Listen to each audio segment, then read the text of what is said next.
And how are you today? Hope you're doing well. I want to talk a little bit about Mathew Perry's death. A couple things I've observed in working with a number of people, celebrities, and just some interesting observations I wanted to share. If you're never not a subscriber, and you're not familiar with me, it's Gary Cox. I'm a business and life strategist. I'd love to have you subscribe, love to see your comments, and I'd like to respond to your comments. I'm looking down at my phone because I did a post yesterday, and I want to share this post with you, and then let me read it off to you, and then once I read it off to you, I will go ahead and go into it a little bit further. All right, so the post goes like this. Fame and fortune can be your worst nightmare. Friends cast members were told after this picture was taken that their lives may never be the same. Little did they know. So let me show you that picture real quickly. I also have it as the thumbnail. Be a little fuzzy here.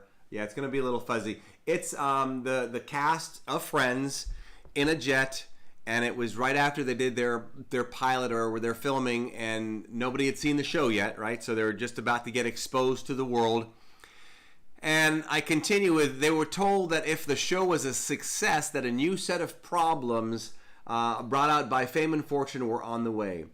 What can be worse than fame and fortune is having it overnight. Some people get thrown into the limelight without knowing how to handle such a fast ride to the top. Another example of this, by the way, was Pamela Anderson. She did not go out to be this big actress. She was actually discovered. She was in the audience, I believe, at a football game. And then things changed for her. I continue with my post. I was in Hollywood filming a TV show, and while out at lunch to a small restaurant, I saw Mariah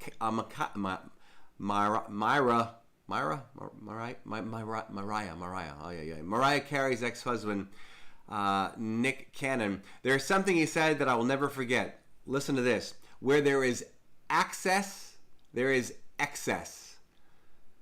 Remember that. So when you have a lot of excess, you have access. That can destroy your life if you're not careful. Mathew Perry may have been a victim to this. The access to so many things that was previous in his previous life either never knew existed or was out of reach. I think adjusting to success during the journey is easier to handle than having it happen too quick and too fast. Though we all want it faster, the next time you feel the pain of your journey, and I'm sure there's people watching this right now that are feeling the pain in their journey. The next time you feel the pain of your journey, may you never forget that it actually can serve a greater purpose. And here it is. Let it remind you of where you are, where you were, and when you get to where you're going, you'd rather not go back because the price was so high, and starting over again would be harder. Pace yourself. Know your demons, confront them quickly, and have a very close camp of friends. RPI, Matthew, RPI. Wow. All right, a couple things to think about on this. You know, there's a lot of insight here, and the challenge, I think, is, you know, so many people, you know, they want success, they want success, they want success. Everybody wants to be successful. I mean, everybody has a different definition of success. But what happens is, for people who have an unrealistic expectation of success, they don't realize they're trading one set of problems for another set of problems. And granted, yeah, it's nice to have, I had a millionaire mentor, and he said, you know, the problem with success, if you don't know how to manage it, is you'll be comfortably unhappy. But he said he'd rather be comfortably unhappy than uncomfortably unhappy, and I totally agree. And the people who get caught up in this as well are people who win the lottery. You ever seen these documentaries? They've got these shows of people who win the lottery. They have no idea how to manage money. But more importantly, what it is things start going in your head. I was listening to something on Matthew where he was reading out of his, I think it was his memoir, how, if I wasn't Matthew, who people know, would I have value to other people? There are all these things that come into play. And then if you're the type of person who can't say no to people and you win the lottery, you're messed up. Because what's going to happen is you'll get so much money, you think it's a lot of money, which it may be. Let's say it is a lot of money, but we forget there's taxes, and then when you go buy things, there's more taxes and so on and so forth. Before you know it, you end up with nothing. And there are people who end up having life a lot worse. So how do you prevent that? I mean, let's say we want to continue to be successful, and I hope you do. Now, at this point, we're talking obviously about finances, financial success. There's many different kinds of success. But I think what happens is when we're in the pain and we're in the struggle, when you have that excess money, you have access to things that you typically wouldn't have, You're going to have people come to you that may try to befriend you who are really not there for you for the right motives. You've got drugs and, women, the opposite sex, just a crazy amount of stuff. So what we want to do is, I tell people to do, like when they're starting off in business, is get very structured and disciplined. And, if you're not structured and disciplined, if you're a jerk to begin with, you're just going to be a bigger jerk when you have a lot of money. And what happens is these things come and go, and if you don't manage your life well, you don't manage money well, you don't manage your relationships well, you'll lose them and they'll get worse. And what's sad sometimes is because if some people, they change so dramatically, the real close friends they had, they see the difference in how it changed them, they allowed their success or money to change them, they've kind of backed off. So these people who've created this new success, they've created new friends that are after them for the wrong motive. Crazy to think about. But anyway, look at your life. What in your life could you make some small tweaks and adjustments? So let's say right now, think about where your life is at. Think about where you're at, not financially right now. Think about where you're at mentally. Where are you at emotionally? Where are you at psychologically? How do you treat people? Be honest with yourself. You can't change what you don't acknowledge. So be honest with yourself. Now imagine if you magnify that overnight with a lot of money. Would you be a better person, or would it make you worse?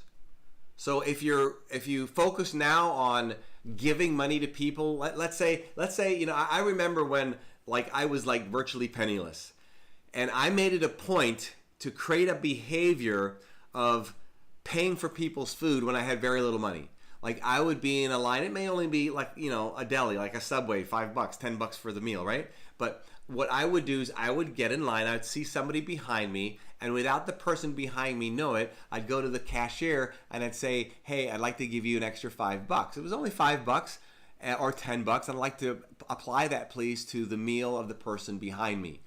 And I would walk out the store, and most of these stores have glass windows, and I would see their reaction, and I would be gone. I didn't want to have them come out and say thank you. I didn't want to do all that. But I'm just doing that because when things aren't going well, if you can still give of your energy, give a little bit of your time, a lot of your time if you have it, money, if you're giving all these things in the challenges of when things are really, really difficult, I will assure you, having more success will make you a better person. But if you're not willing to give your time now, you're rude and nasty to people because you can't handle the stress, stop and think about this. I see people, because they get so stressed out, they become nasty and rude to the people they're the closest with. What makes you think having more success will make you kinder?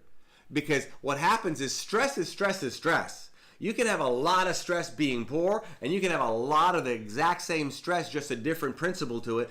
But you can have a lot of stress being rich, and you'll still come across rude and nasty and be a jerk to people. So just some thoughts for you to think about. It's sad about Matthew, and I've known a number of people that go through things like this, and I just want to make sure that you're not on this track. Stay on top of your game. Confront your demons. What do I mean by that? Confront your demons. What I mean by confronting your demons is you have to know where your challenges and problems are. And I see when I work with a lot of people that they really are not willing to admit that they have certain challenges or problems. And the worst thing to do is try to help somebody who can't admit that they need help. That's the very, very, very worst. Because basically what you're doing, you're just pushing a parked car. You're active, but active accomplishing nothing. Think about that. Pushing a parked car. Active, but accomplishing nothing. So that's why when you try to help somebody and they're not buying into what you're saying, they totally disagree with you. Everybody else on your side agrees with you about this person's behavior. They're the only person that says, I don't know what you're talking about. If they're still in that loop of, I don't know what you're talking about, a denial or whatever, you can sit there and talk till you're blue in the face. Nothing will ever change. And that goes for you and it goes for me. If you see something in me that I need to change that's really, really dangerous in my lifestyle or my behavior, and I don't see it, and I continue not to see it, you can sit there till you're blue in the face and try to help me. Nothing's going to happen. So you've got to look for different approaches to try to get through to those people that we want to help. Maybe you can share this with somebody, one of your friends or colleagues. Anyway, I got to run. I thank you for your time. I know you're busy. If you haven't subscribed, love to have you subscribe wherever that subscribe button is. Make a comment or two. I would love to read your comments and reply to them. Hey, I'm out of here between now and the next time we get to chat. You know what to do. Don't let anything or anyone rent space in your head. Hang in there. Stay blessed.